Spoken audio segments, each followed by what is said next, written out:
ಎಲ್ಲರಿಗೂ ನಮಸ್ಕಾರ. ನಾನು ನಿಮ್ಮ ಪ್ರೀತಿಯ ಧನುಪ್ರಿಯ. ಇವತ್ತು ವೈಕುಂಠ ಏಕಾದಶಿ ಹಬ್ಬ. ಅದಕ್ಕೆ ಅಂತ ಅಂದ್ಬಿಟ್ಟು ಬೆಳಗ್ಗೆ ಬೇಗನೆ ಎದ್ದು ವಾರ ಎಲ್ಲ ಮುಗಿಸಿದ್ವಿ. ಯಾಕೆ ಅಂತಂದರೆ ದೇವಸ್ಥಾನಗಳಿಗೆ ಹೋಗಬೇಕಾಗಿತ್ತು. ಅದಕ್ಕೆ ಲಾಸ್ಟ್ ಇಯರು ಕೂಡ ನಾವು ಎಲ್ಲರ ಜೊತೆನೂ ಹೀಗೆ ದೇವಸ್ಥಾನಕ್ಕೆ ಹೋಗಿದ್ದು. ಯಾವ್ಯಾವ ದೇವಸ್ಥಾನಕ್ಕೆ ಹೋಗಿದ್ದೆ ಅಂತ ಅಂದ್ಬಿಟ್ಟು ನಿಮಗೆ ವಿಡಿಯೋದಲ್ಲಿ ಪೂರ್ತಿ ತಿಳಿಸ್ತೀನಿ. ಬೆಳಗ್ಗೆ 3 ಗಂಟೆಗೆ ರೆಡಿ ಇರಿ ಅಂತ ಹೇಳಿದ್ರು. ಅದಕ್ಕೆ 3 ಗಂಟೆ ಹೊತ್ತಿಗೆ ರೆಡಿ ಇರಿ ಅಂದಿದ್ದಕ್ಕೆ ನಾವು ಬೇಗನೆ ಎದ್ದಿದ್ವಿ. ಎದ್ಬಿಟ್ಟು ವಾರ ಎಲ್ಲ ಮುಗಿಸಿ ಈಚೆ ಎಲ್ಲ ಫುಲ್ ಎಲ್ಲ ಗುಡಿಸಿ ರಂಗೋಲಿ ಎಲ್ಲ ಹಾಕಿ ಎಲ್ಲ ಕೆಲಸ ಮುಗ್ದಿತ್ತು. 3 ಗಂಟೆನೂ ಆಗಿತ್ತು. ಆದ್ರೂ ಯಾರೂ ಬಂದಿರಲಿಲ್ಲ. ಇನ್ನು ಲೇಟ್ ಆಯಿತು ಅಂತ ಅಂದ್ಬಿಟ್ಟು ಅವ್ರು ಎದ್ದಿದ್ದು ಲೇಟ್ ಆಯಿತು ಅಥವಾ ಏನು ಅಂತ ಗೊತ್ತಾಗಲಿಲ್ಲ. ಅದಕ್ಕೆ ಅಂತ ಅಂದ್ಬಿಟ್ಟು ಸರಿ ಅಂತ ಕೊನೆಗೂ ಹೊರಟ್ವಿ. ನಾವು ಓನರ್ ಆಂಟಿ ಜೊತೆ ಹೋಗ್ತಾ ಇದ್ದಿದ್ದು ಅವ್ರದ್ದೇ ಕಾರಲ್ಲಿ. ಅದಕ್ಕೆ ಅಂತ ಅಂದ್ಬಿಟ್ಟು ಎಲ್ಲರೂ ಹೊರಟಿದ್ವಿ.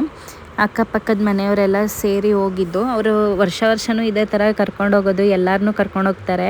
ಅಂಕಲೇ ಡ್ರೈವ್ ಮಾಡೋದು. ಆಮೇಲೆ ಸರಿ ಅಂತ ಅಂದ್ಬಿಟ್ಟು ನಾವು ಸೀದಾ ಮಾರ್ಕೆಟಿಗೆ ಹೋಗಿದ್ದು. ಮೊದಲನೇ ದೇವಸ್ಥಾನಕ್ಕೆ ಮಾರ್ಕೆಟಿಗೆ ಹೋದ್ವಿ.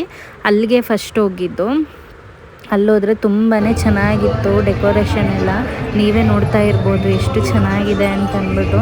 ಲಾಸ್ಟ್ ಟೈಮು ಬಂದಿದ್ವಿ, ಇದಕ್ಕಿಂತ ಚೆನ್ನಾಗಿತ್ತು. ಈ ಸರಿನೂ ಚೆನ್ನಾಗಿದೆ ನೋಡಿ ನೀವೇ.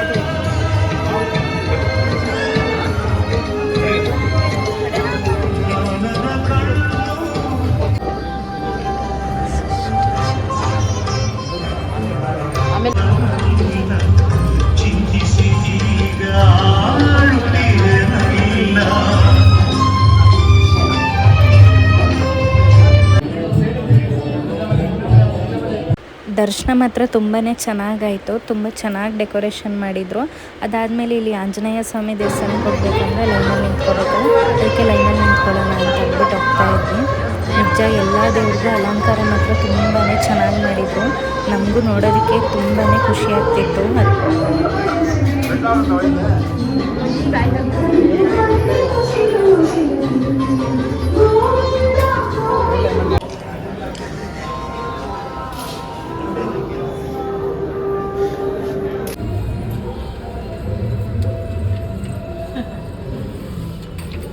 ನಾವು ಈ ದೇವ್ರನ್ನೆಲ್ಲ ನೋಡಿಕೊಂಡು ದರ್ಶನ ಎಲ್ಲ ಮುಗಿಸ್ಕೊಂಡು ನಾವು ಇಲ್ಲಿಂದ ಸೀದಾ ಹೋಗ್ತಾ ಇದ್ವಿ.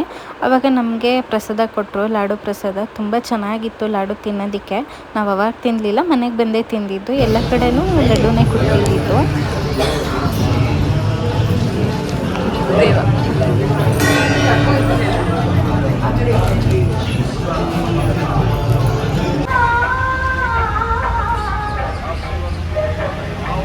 ನಾವು ಮನೆ ಬಿಟ್ಟಾಗ ತುಂಬ ಜನ ಇರ್ತಾರೇನೋ, ರಶ್ ಇರ್ತಾರೇನೋ ಅಂತ ಅಂದ್ಕೊಂಡಿದ್ವಿ.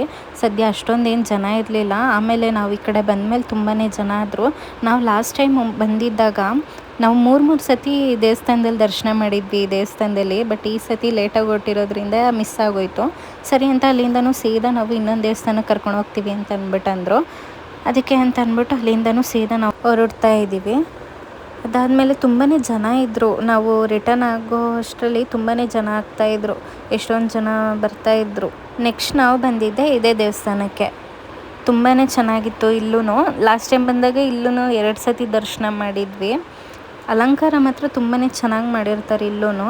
ನೋಡಿ ನೀವೇ ಹೇಗಿದೆ ಅಂತ ಅಂದ್ಬಿಟ್ಟು.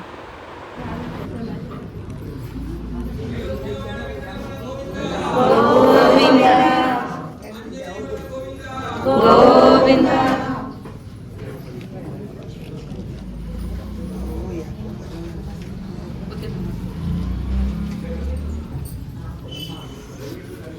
Actually, take it now.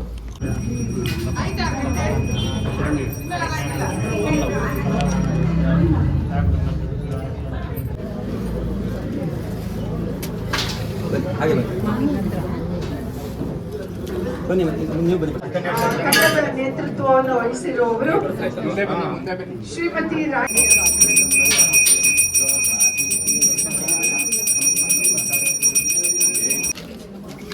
ದಯವಿಟ್ಟು ದರ್ಶನ ಆದವರು ಮುಂದೆ ಮುಂದೆ ಹೋಗ್ಬೇಕು. ಬಟ್ರೆ ನೀವು ಮುಂದೆ ಬಂದ್ರೆ ಅವ್ರು ಬರ್ತಾರೆ, ಅಲ್ಲೇ ನಿಂತಿರ್ತಾರೆ. ಇಲ್ಲಿ ಬನ್ನಿ, ಈ ಕಡೆ ಬನ್ನಿ, ಅವಾಗ ಬರ್ತಾರೆ.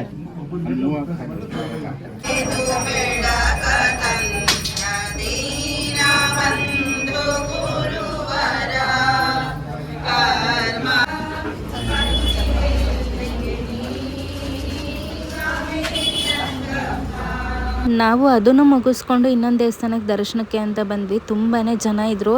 ಒಂದು 2 ಕಿಲೋಮೀಟ್ರ್ ತನಕ ಫುಲ್ ಕ್ಯೂ ನಿಂತಿದ್ರು ಜನ. ನಾವು ಅದಕ್ಕೆ ಟಿಕೆಟ್ ತೊಗೊಂಡು ಡೈರೆಕ್ಟ್ ದರ್ಶನಕ್ಕೆ ಅಂತ ಅಂದ್ಬಿಟ್ಟು ಹೋದ್ವಿ.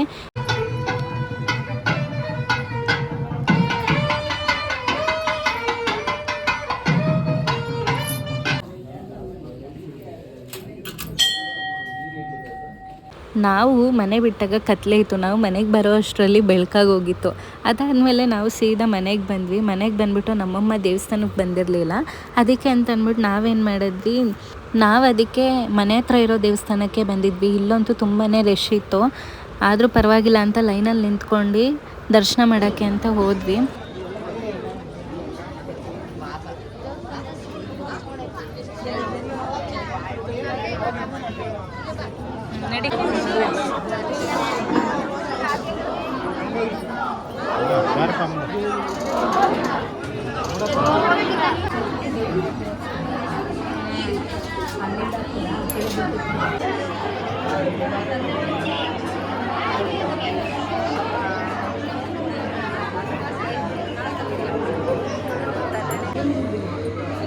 ನಡಿಬೇಕು, ಮುಂದೆ ನಡಿಬೇಕು. ದೇವ್ರ ದರ್ಶನ ಎಲ್ಲ ಮುಗಿಸ್ಕೊಂಡು ಬಂದ್ವಿ. ತುಂಬಾ ಚೆನ್ನಾಗಿತ್ತು. ಇಲ್ಲೂ ಅಲಂಕಾರ ಮತ್ತು ದರ್ಶನ ಎಲ್ಲ ಚೆನ್ನಾಗಾಯಿತು. ಇಲ್ಲಿ ಜಾತ್ರೆ ಥರ ನಡೀತಾ ಇತ್ತಲ್ಲ, ಅದಕ್ಕೆ ನೋಡೋಣ ಅಂತ ಅಂದ್ಬಿಟ್ಟು ಈಚೆ ಎಲ್ಲ ಫುಲ್ ಓಡಾಡ್ತಾ ಇದ್ವಿ. ಅದಕ್ಕೆ ಚುರುಮುರಿ ತಿನ್ಬೇಕಂತ ಅನ್ನಿಸ್ತು, ತೊಗೊಂಡ್ವಿ. ತುಂಬಾ ಚೆನ್ನಾಗಿತ್ತು. ಅಲ್ಲಿಂದ ಸೀದಾ ನಾವು ಮನೆಗೆ ಬಂದ್ವಿ. ಅದಾದಮೇಲೆ ಈ ಪಾಪುದು ಬರ್ಡೇ ಇರೋದ್ರಿಂದ ನಮ್ಮಮ್ಮರ ಮನೆ ಹತ್ರ ಇರೋದು ಇವ್ರದ್ದು ಬರ್ಡೇ ಇರೋದ್ರಿಂದ ನಮ್ಮನ್ನು ಕರೆದಿದ್ರು. ಅದಕ್ಕೆ ಅಂತ ಅಂದ್ಬಿಟ್ಟು ಬಂದಿದ್ವಿ, ಬರ್ಡೇ ಸೆಲೆಬ್ರೇಷನ್ ಮಾಡೋಣ ಅಂತ ಅಂದ್ಬಿಟ್ಟು. ನಾವು ಬರ್ಡೇ ಪಾರ್ಟಿನ ಮುಗಿಸ್ಕೊಂಡು ಸೀದಾ ಮನೆಗೆ ಹೋಗಿ ಊಟ ಮಾಡ್ಕೊಂಡು ಮಲಗಿದ್ವಿ. ಈ ವಿಡಿಯೋ ನಿಮಗೆ ಇಷ್ಟ ಆಗಿದ್ರೆ ಲೈಕ್ ಮಾಡಿ, ಶೇರ್ ಮಾಡಿ, ಕಮೆಂಟ್ ಮಾಡಿ, ಹಾಗೆ ಸಬ್ಸ್ಕ್ರೈಬ್ ಮಾಡ್ಕೊಳ್ಳೋದು ಮಾತ್ರ ಮರಿಬೇಡಿ.